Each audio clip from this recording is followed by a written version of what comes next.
Albert Einstein once said, everybody's a genius. But if you judge a fish by its ability to climb a tree, it will live its whole life believing that it is stupid. Ladies and gentlemen of the jury, today on trial we have modern day schooling. Glad you could come. Not only does he make fish climb trees, but also makes them climb down and do a 10-mile run. Tell me, school, are you proud of the things you've done?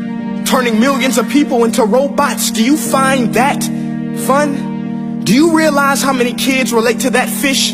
Swimming upstream in class, never finding their gifts, thinking they are stupid, believing they are useless? Well, the time has come, no more excuses. I call school to the stand and accuse him of killing creativity, individuality, and being intellectually abusive.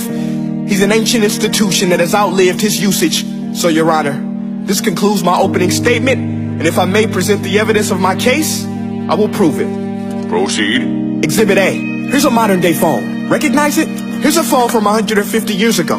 Big difference, right? Stay with me. Here's a car from today, and here's a car from 150 years ago. Big difference, right? Well, get this. Here's a classroom of today, and here's a class we used 150 years ago. Now ain't that a shame? In literally more than a century, nothing has changed. Yet you claim to prepare students for the future? But with evidence like that, I must ask, do you prepare students for the future or the past? I did a background check on you and let the record show that you were made to train people to work in factories, which explains why you put students in straight rows, nice and neat, tell them sit still, raise your hand if you want to speak, give them a short break to eat, and for 8 hours a day tell them what to think. Oh, and make them compete to get an A. A letter which determines product quality, hence grade A of meat. I get it. Back then, times were different. We all have a past. I myself am no Gandhi. But today, we don't need to make robot zombies. The world has progressed. And now we need people who think creatively, innovatively, critically, independently, with the ability to connect. See, every scientist will tell you that no two brains are the same. And every parent with 2 or more children will confirm that claim.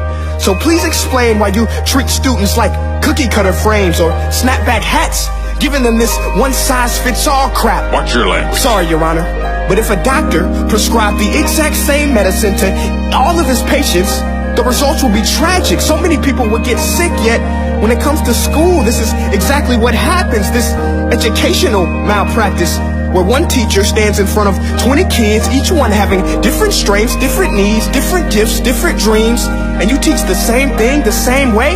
That's horrific. Ladies and gentlemen, the defendant should not be acquitted. This may be one of the worst criminal offenses ever to be committed. And let's mention the way you treat your employees. Objection. Overruled. I want to hear this. It's a shame. I mean, teachers have the most important job on the planet, yet they're underpaid? No wonder so many students are short-changed. Let's be honest. Teachers should earn just as much as doctors, because a doctor can do heart surgery and save the life of a kid. But a great teacher can reach the heart of that kid and allow him to truly live.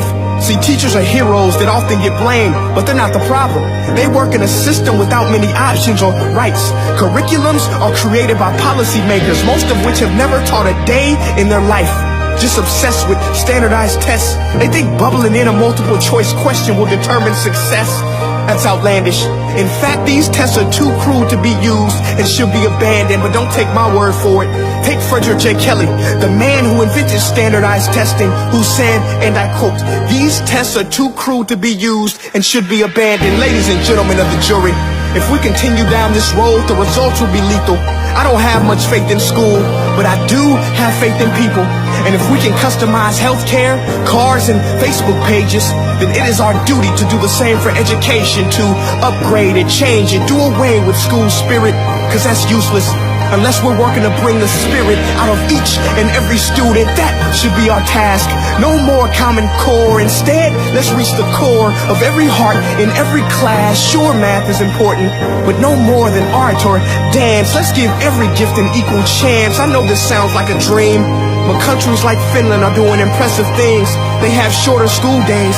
Teachers make a decent wage. Homework is non-existent, and they focus on collaboration instead of competition. But here's the kicker, boys and girls. Their educational system outperforms every other country in the world.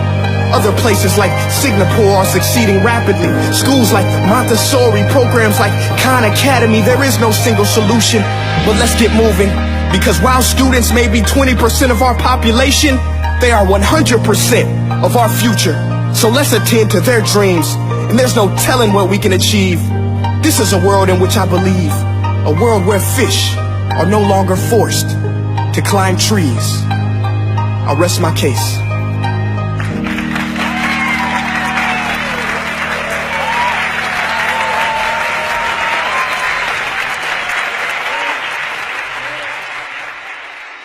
Hey guys, my name is Prince EA, and I want to say thank you so much for watching my video. But now, I want to know what you think. How can we together create a more efficient, effective, and just better future of learning? I want you to visit nestday.com/preorder the future and share your thoughts and ideas on the topic. Peace.